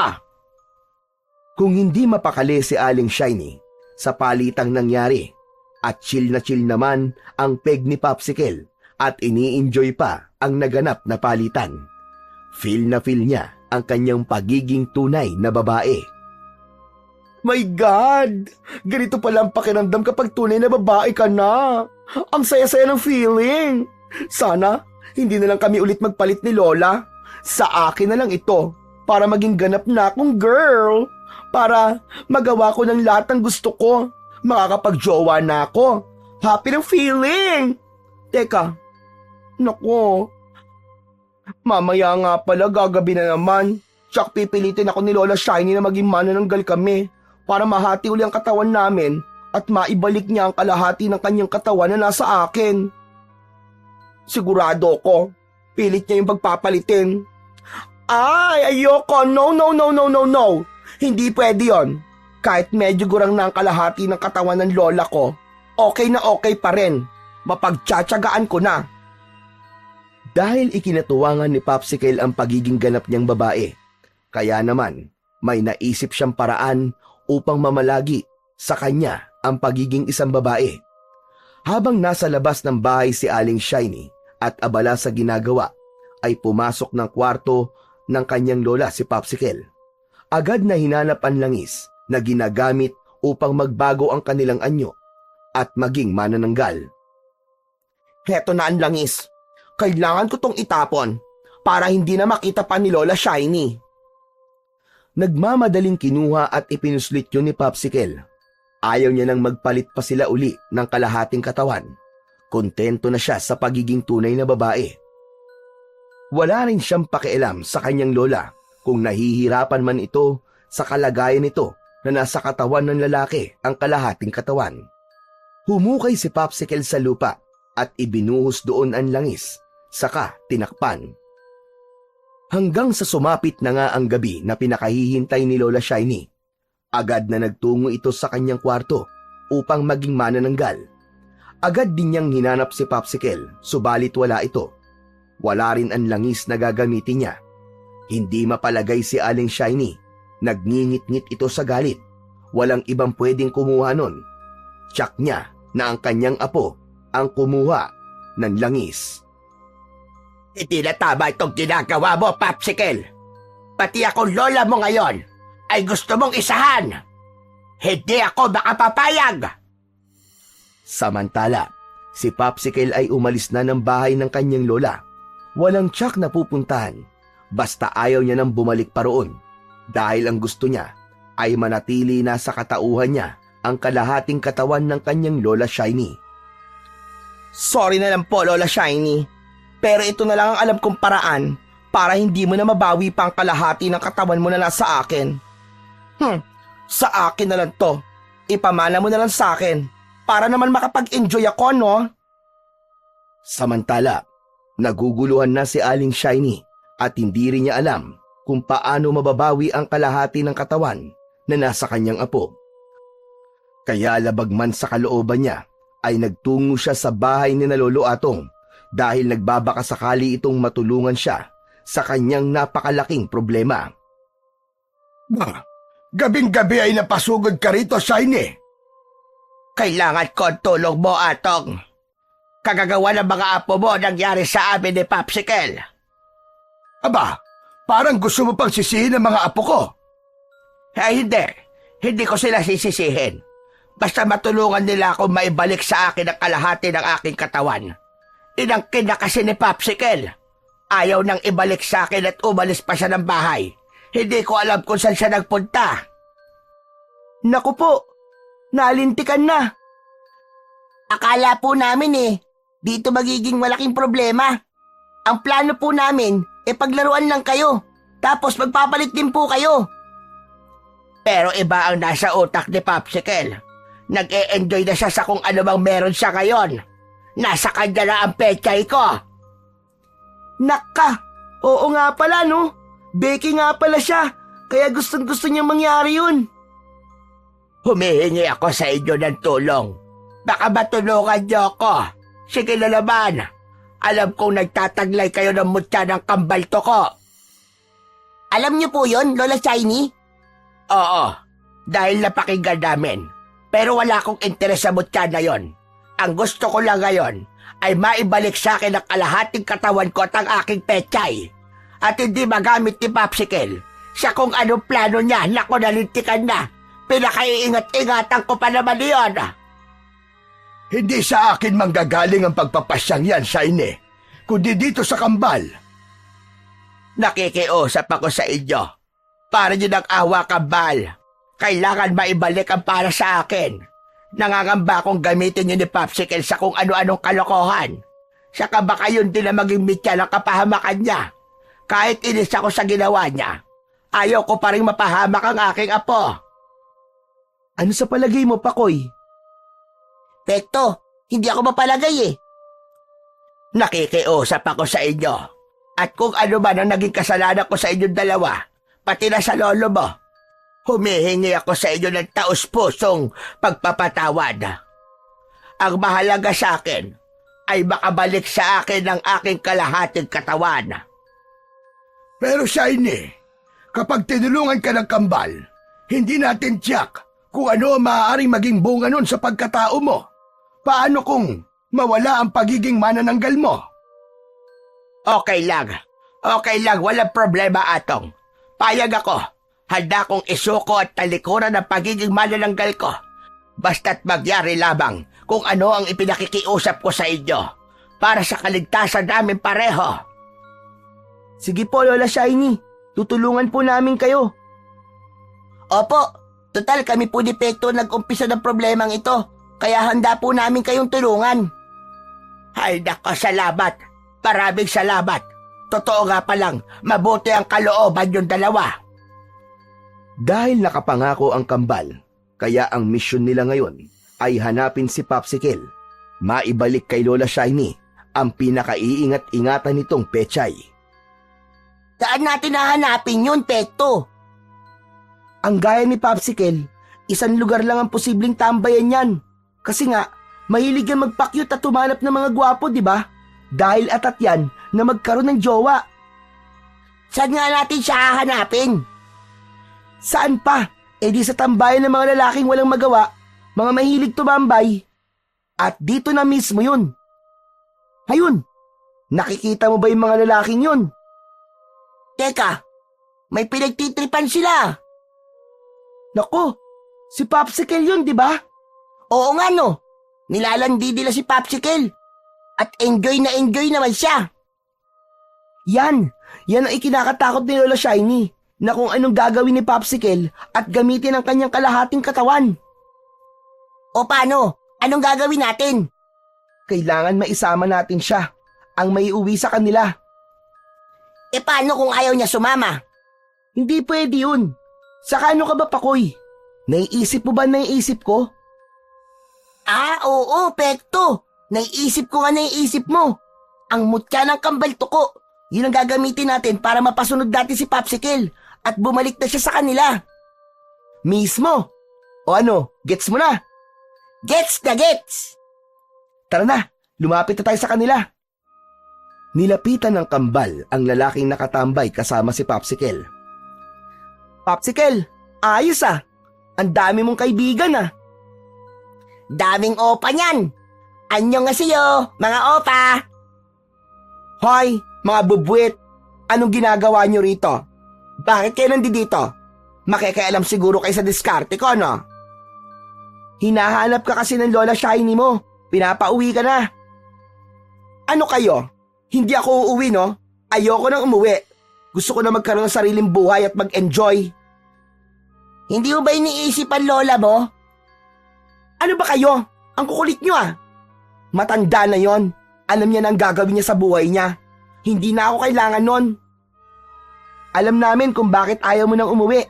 Kasi nag-e-enjoy ka sa kalahating katawan mo. Wala na kayong pakialam doon. Saka diba, kayo may kagagawan nito. Kayo nagpasimuno nito. Tapos ngayon babawiin nyo na? Ano kayo, hilo? Dahil mali. Saka pinag-iinteresan mo ang kalahating katawan na hindi naman sa'yo. Nako. Ang dami niyong sinasabi. Umalis na nga kayo mga bubwit na kambal at sinisira niyo lamang ang araw ko. Hindi kami aalis dito na hindi ka kasama, Popsicle. Ah, ganun ba? Hindi mo ba nakikita ang mga katawan ng mga new friends ko? Baka pisatin lamang kayo ng mga yan.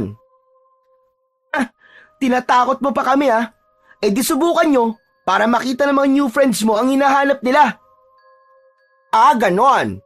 Mga new friends? Pisatin nyo ang dalawang bubwit na yan. Masyadong epal eh. Lumapit ang lalaking inutusan ni Popsicle. Agad namang nagtalikuran ang dalawang kambal. Nagdikit ang kanilang likod. Muli ay nagkaroon ng kakaibang enerhiya na pumasok sa kanilang katawan. Kaya sa bawat paghatak sa kanila ng mga lalaking inutusan ni Popsicle ay nakakaya nila itong hilahin at ibalibag. Nagkaroon ng pambihirang lakas sina Pekto at Pakoy. Kaya isa-isa nilang napatumba at naihagis ang mga lalaking lumapit sa kanila at ibig silang pisatin. Saka nagtakbuhan ng mga ito na parang asong bahag ang buntot. O ano, Popsicle? Nasaan yung mga lalaking pinagmamalaki mo ngayon? Wala pala silang binatbat eh. Mga duwag. Puro muscle. Mga ampaw naman. Ikaw, sasama ka ba sa amin? O baka gusto mong matulad ka sa mga lalaking yun? Oo na. Sasama na ako sa inyo. Ang dami niyong hanash. Dahil sa takot, ay sumama si Popsicle sa kambal at iniuwi ito sa bahay ng kanyang lola Shiny. Gustong sakalin at dagukan ni Aling Shiny ang apo nang makita niya ito. Napakasababog, apo.